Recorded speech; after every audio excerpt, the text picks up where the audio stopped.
we're not going to do math here, but if we have calcium hydroxide or sulfuric acid, they're the same strength.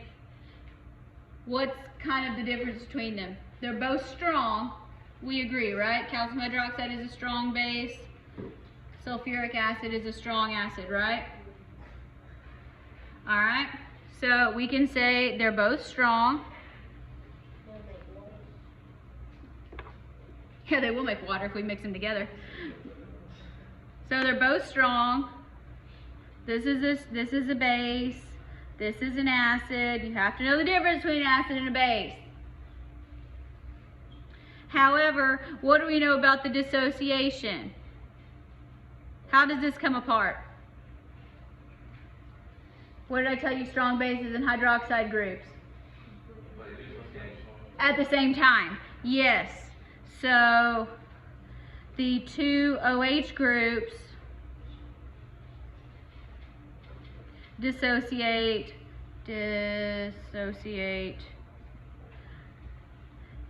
at the same time.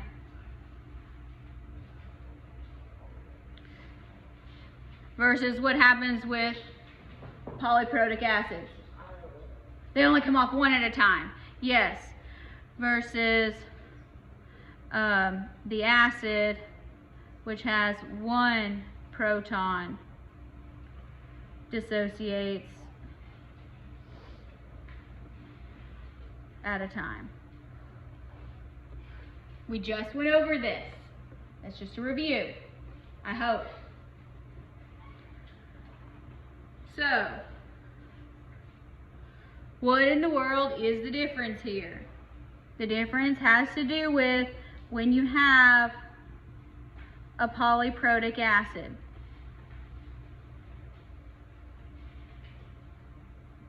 So in polyprotic acids, you get to ignore stuff. That's a good thing.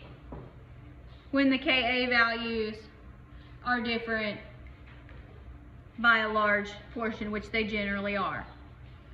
Here, we are going to be dealing with a lot of conjugates. Conjugate acids and conjugate bases. So you have to know what is a conjugate acid and what is a conjugate base. You have to be able to identify that first. Then we're going to use that information with Kw, which is water. So that always equals 1 times 10 to the negative 14th.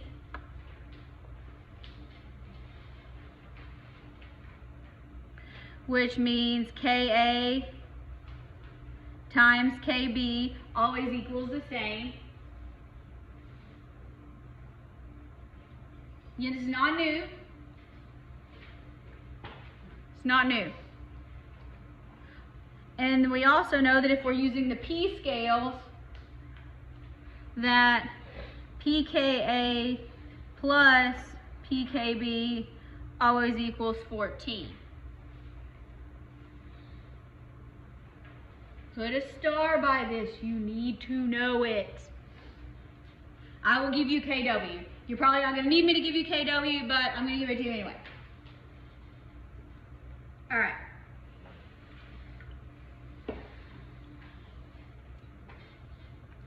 So, going back to salt solutions. I told you all this runs together. Is this going to be acidic or basic? Basic, yes. Because the sodium doesn't count.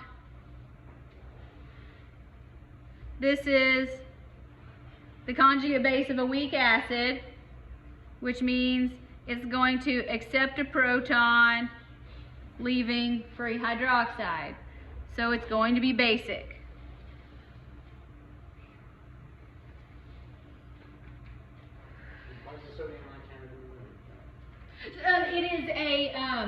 It's a conjugate base of a, no, it's a conjugate acid of a, conjugate base of a strong acid.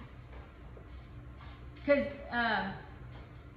it's a conjugate acid of a strong base. NaOH is strong, So it's going to completely ionize, it doesn't matter.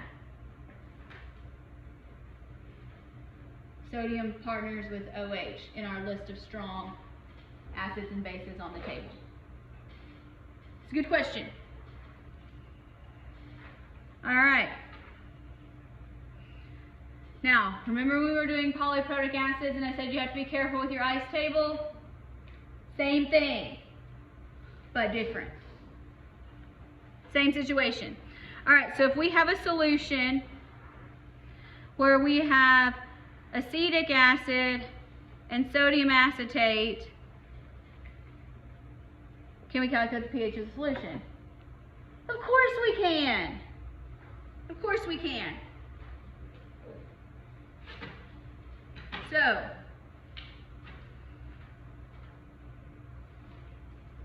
can a weak acid-base conjugate pair react with each other? The answer is no, they cannot. They do not react with each other. We will use that information to our benefit. So let's write the equation. All right. So what ends up happening is you have HC2H3O2 plus, this is how we're determining whether they react with each other, plus NaC2H3O2. All right. If you do a double replacement, meaning the positive ions switch places, guess what you get? The exact same thing. Yeah. C2H3O2. If you're not sure, just write the equation. See what happens. You go, wait a minute, what the heck? So they do not react with each other.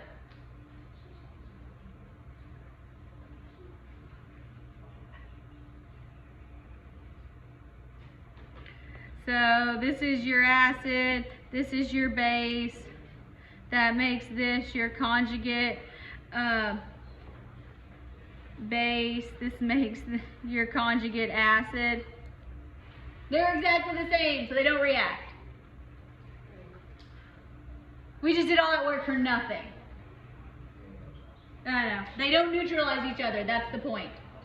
So when you have a mixture of these, they do have a pH because they do interact with water. So what we can do here is you write the equation for the dissociation of the acid. All right? So we only need to write one of these because we remember sodium doesn't count. So for our acid, it's going to break down into your proton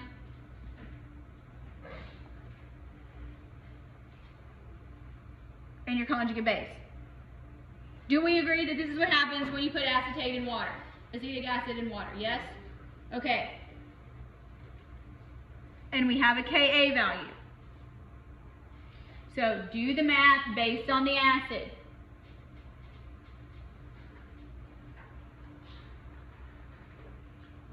Now, from the problem, we're going to work this similar to how we worked the polyprotic acid example. That's why I thought it would be okay to go ahead and do these together. So be careful when you're constructing your ice table with your initial concentrations. But again, the process is the same, initial change in equilibrium. So in the problem, how much acetic acid do we have? Yes, 0.250. Do we have any hydrogen initially? No. Do we have any acetate initially? Yes, we do. Should there be a 2 on that though? Yeah. So this is also given in the problem. because this is an ionic salt. This ionic salt is going to completely dissociate, which that's going to give you sodium plus acetate.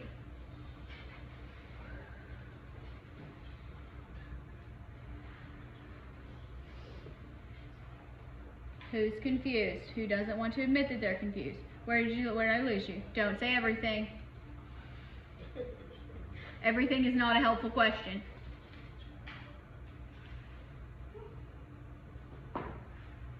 Who can pinpoint where they got lost? It's like when water is out, it's down, H2O. Do you want me to write water? Yeah, I like that. Because then it makes her remember putting it. Yeah, I like that. That's fine. I'm just lazy and don't like to do that. Because water doesn't count in equilibrium, so I just don't put it there. But yes, you can. Anybody else? So if it's got sodium in it, is it automatically a base? Yes. Because sodium does not count towards pH. That's why I went through the detail about the salt solutions and the acid-base properties of the salts, because you need them here. So you have to be able to identify acids, conjugate bases, bases, conjugate acids. Ionic salts here are going to completely dissociate, which means you have equal concentrations of sodium, which doesn't matter, and acetate, which will act as a proton acceptor base.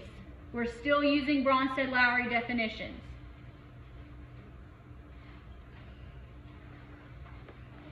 And here, when we're given this in the problem, they're giving us the same concentrations.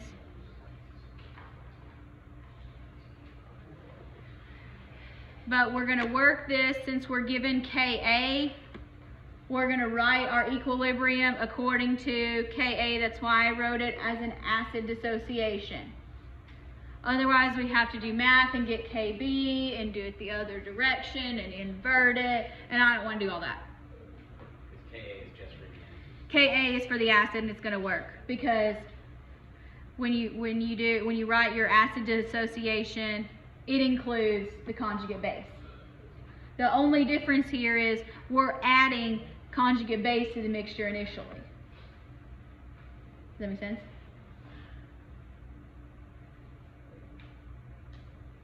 If all I gave you was acetic acid, this would not be hard.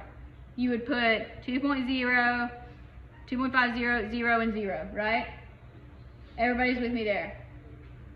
This time, I'm telling you though, you have something else, so you already have some of this, which is what we did with polyprotic acids. Oh, you already have some hydrogen.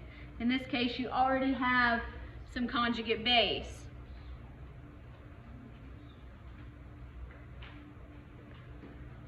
So we know, let's write our Ka expression. H plus C2H3O2 minus C2H3O2. All right.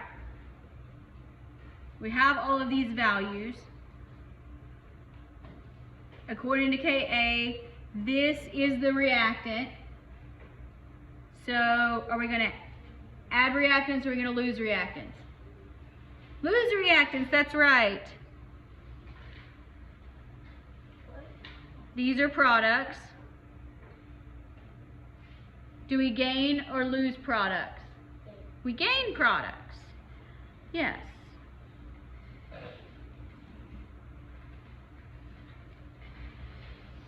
(250 minus X, X, 250 plus X. Can we use X as small? Please say yes. Yes, we can. All right.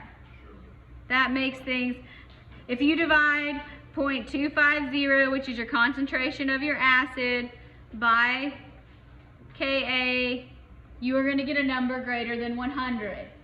X is small. Very good. 13,000. Yeah, it's huge. All right.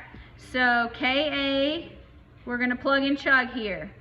1.8 times 10 to the negative fifth equals, I'm going to go ahead and write it out like I'm supposed to. But we said X is small, right? They go away. Both of them go away. Because X is small, it doesn't matter, right?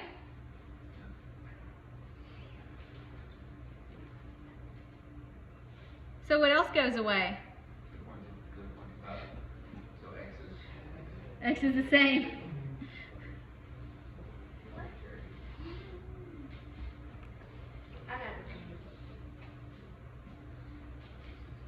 So here we get to use X is small. Oh, and then the place is out here. Yep. Okay. Yep. Then they cancel each other out. So, only question here, why does the one in the numerator go away? I know the one in the denominator goes away because it's small, but why does it? Well, if X is small, it doesn't matter where it is. It's not going to matter if you add it or subtract it. It doesn't matter.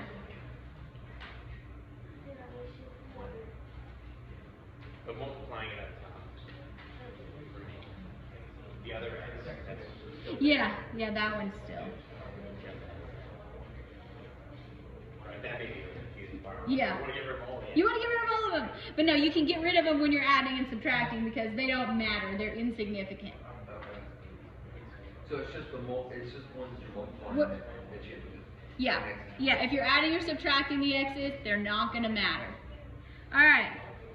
So, we have just said that x is, yeah, x is Ka. That's exactly right. So x is Ka. So if we want to do pH, so that equals your hydrogen ion concentration because hydrogen ions were x. So pH equals negative log of that, 1.8 times 10 to the negative 5. Or if you want to rewrite it as pH equals negative log of Ka. Ooh. Yeah. 4.74.